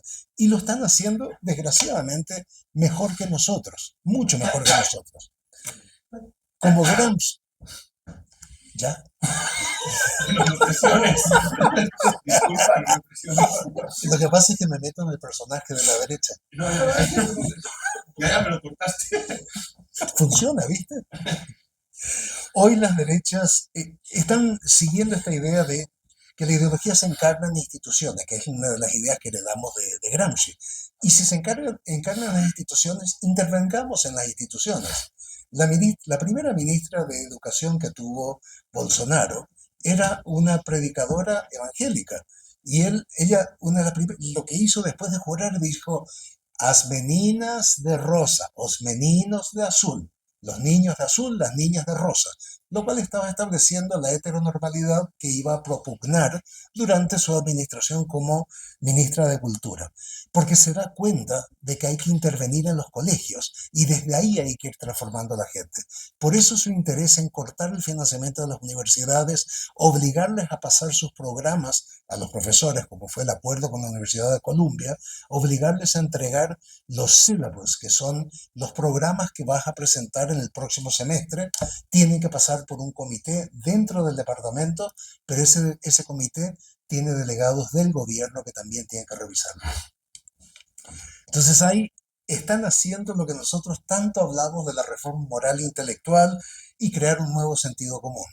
Y lo están logrando en parte por las estrategias que estaba mencionando Siobhan, pero también en parte por un elemento que recién yo por lo menos me volví consciente en los últimos 5 o 6 años, que es el papel de las oligarquías, que están comprando medios de comunicación como si no hubiera final. Elon Musk invirtió $44.000 millones para comprar X y es deficitaria, pero no importa, porque su función es controlar las narrativas que están circulando. Larry Ellison, que lo mencionó, me parece toscano, tú lo mencionaste. Larry Ellison, que desde hace un par de semanas creo es el hombre más rico del planeta, Ellison está comprando Paramount y puso a su hijo ahí y acaban de comprar, ¿qué canal fue? ABC, CBS. Compraron una de las grandes cadenas estadounidenses y colocaron a una mujer que inició el Free Press, que fue un proyecto que en 5 o 6 años se volvió solvente económicamente, pero es una mujer una mujer joven de 40 años, 41 años, que está propugnando los valores que son más cercanos a estas nuevas derechas alineadas con gente como Trump. Y como botón de muestra es la foto que todos hemos visto reproducido en las redes sociales ad nauseam, que era en la inauguración del segundo mandato de Trump. Si ustedes miran dónde están parados los miembros del gabinete de Trump, en la segunda fila. ¿Quién está en la primera fila? Ellison, Zuckerman, ah, Bezos, Musk, no recuerdo si Musk estaba ahí, y este hombre de apellido Pichai, que es el Chief Executive Officer de Apple. Entonces ustedes tienen la alta tecnología, o sea, el futuro es tecnología. No estoy seguro si Sam Altman, el de ChatGPT, estaba ahí presente o no, pero están construyendo ese nuevo sentido común, están colonizando la inteligencia artificial antes que nosotros y están transformando los medios de comunicación. Antes demonizábamos a Fox News, ahora vamos a tener que demonizar a media docena de outlets de noticias más. ¿Cómo estoy de tiempo? ¿10? ¿5? 15. Y lo que les decía desde el comienzo, ¿cuál es su imagen de pensamiento? El Estado iliberal que plantea Orbán. Ese es su modelo. Y las tres características que Orbán dice en charlas, ha dicho acerca de la democracia, perdón, del Estado iliberal, les dije perdón porque hay un juego que yo no comparto muy bien, que algunos lo llaman democracia iliberal, otros dicen que es Estado iliberal. Orbán personalmente lo llama Estado iliberal y democracia cristiana.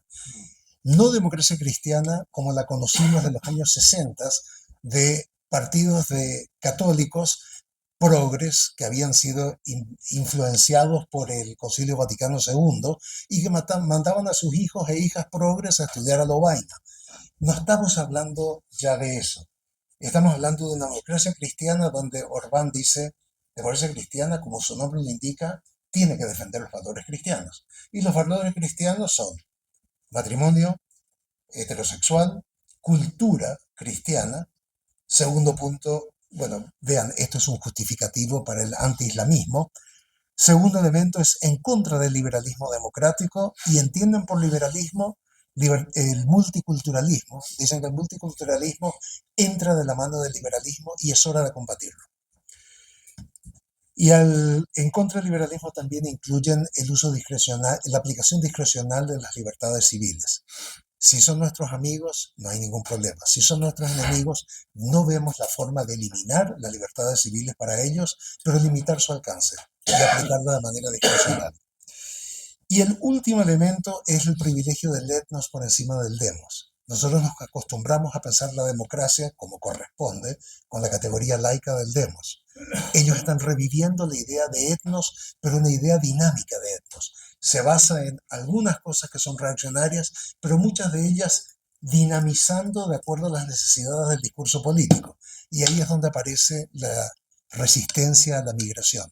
La inmigración diluye la calidad de los ciudadanos. Siobhan mencionó The Great Replacement Theory. Hasta donde yo sé, eso no ha entrado en los discursos de Fidesz, el partido de Orbán, no es parte de la retórica húngara en este momento, pero sí lo es en Estados Unidos, sí lo es en Francia, que en Francia se inventó ese término. Una segunda forma de ver esta imagen de pensamiento, una parte es la parte liberal, es el trabajo de una lingüista y teórica política austríaca llamada Ruth Wodak. Y Ruth Wodak, en trabajos de 2018 al 2020, 2021, trabajó sobre el tema de la posvergüenza, post-shame lo llamó, y define la posvergüenza como un cambio en la esfera pública que se caracteriza por, uno, convertir a la esfera pública en un reality show, donde se insulta a los adversarios, se humilla a los adversarios y se goza de la humillación.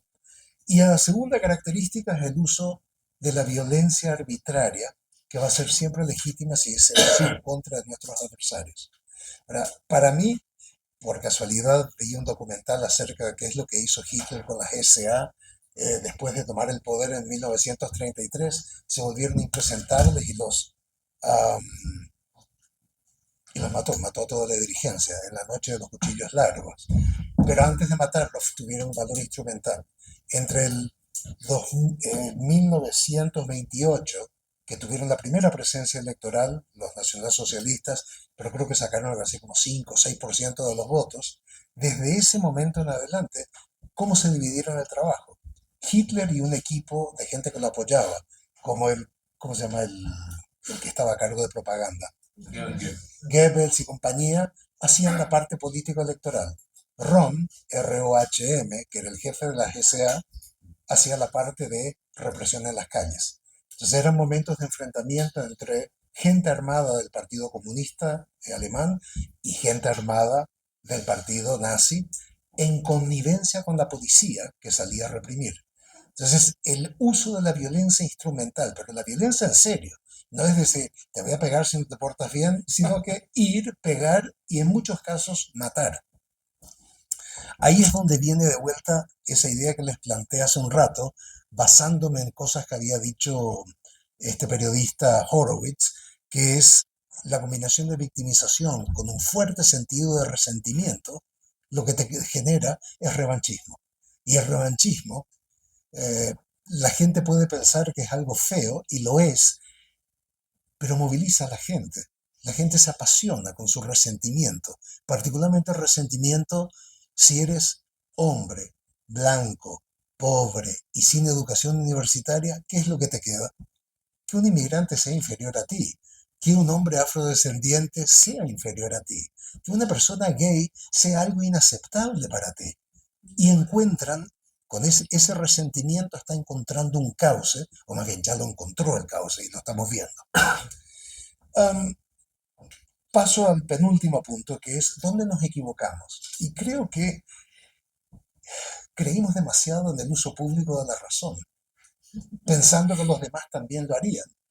Pero yo les pregunto a ustedes, ¿cuánta gente leyó qué es la Ilustración en México? Son 130 millones de mexicanos, entre 80 y 85 millones de lectores, es decir, personas mayores de 18 años. ¿Cuánta gente lo leyó?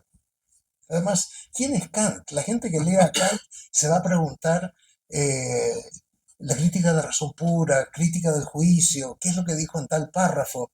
Bueno, Kant es un hombre que para la vida práctica sabía muy poco. Nunca salió de Königsberg, nunca tuvo relaciones sentimentales con alguna persona de su sexo o de otro sexo o del mundo animal en general, para ser lo más amplio posible. No es necesariamente un referente para lo que es la vitalidad del mundo. Es más bien un elemento contemplativo. Y lo que a mí me preocupa es que sí nos creímos esto del uso público de la razón. Criticábamos a Habermas, como tenemos que hacer. No hay una reconciliación posible.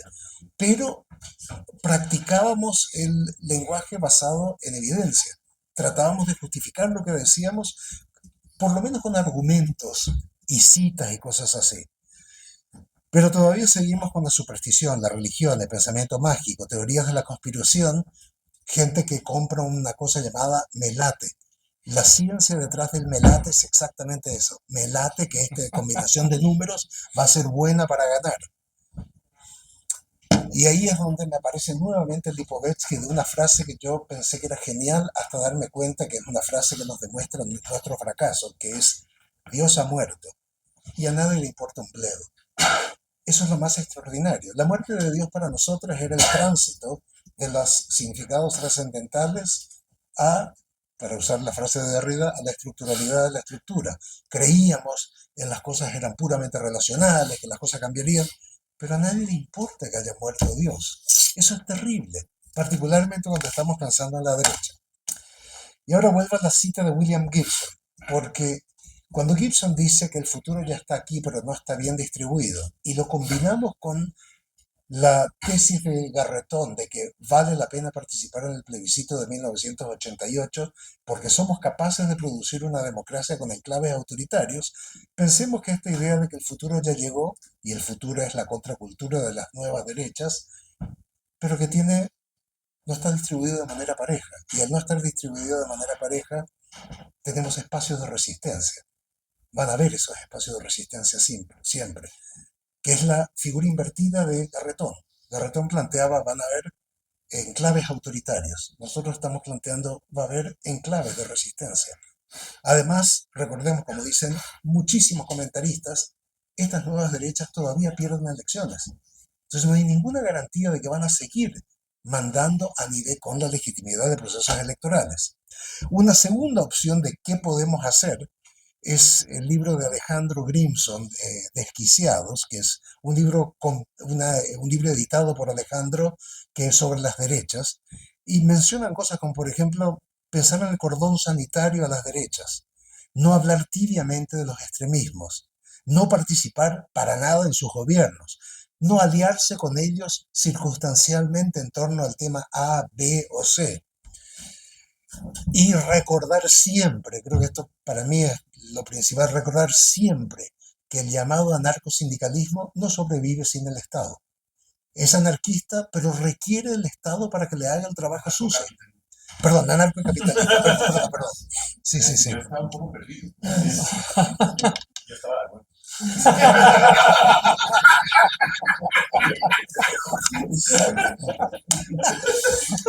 El anarcoterrorismo de Jorge. Y por último, una frase que no deja de darme vuelta en la cabeza. Leí un libro de un historiador de Yale llamado Timothy Snyder. Y es un libro de 80 páginas, 100 páginas, letra grande, muy poco texto. La primera tesis, el libro se llama On Tyranny, no sé si está traducido. La primera recomendación que él dice ante el auge del pensamiento oscurantista es evitar lo que no estamos evitando, obediencia anticipatoria, que consiste en hacer lo que creemos que las autoridades quieren que hagamos antes que nos pidan hacerlo. Lo estamos viendo en la decisión de algunas universidades de bajarse los calzones ante Trump, antes que Trump pida la renuncia de los presidentes o presidentas de esas universidades, antes que Trump les diga tienen que eliminar todos los programas de igualdad de género, el llamado DAY, como políticas de reclutamiento de profesores, de alumnos, etc. Entonces ya están comenzando a desmantelar estos programas antes que se los pidan, pensando que de esa manera ellos se van a salvar. Pero hasta este famoso poema que se le solía atribuir a Madre Coraje, ¿quién lo escribió? Brecht, gracias. Se le atribuía a Brecht, pero aparentemente era un párroco alemán.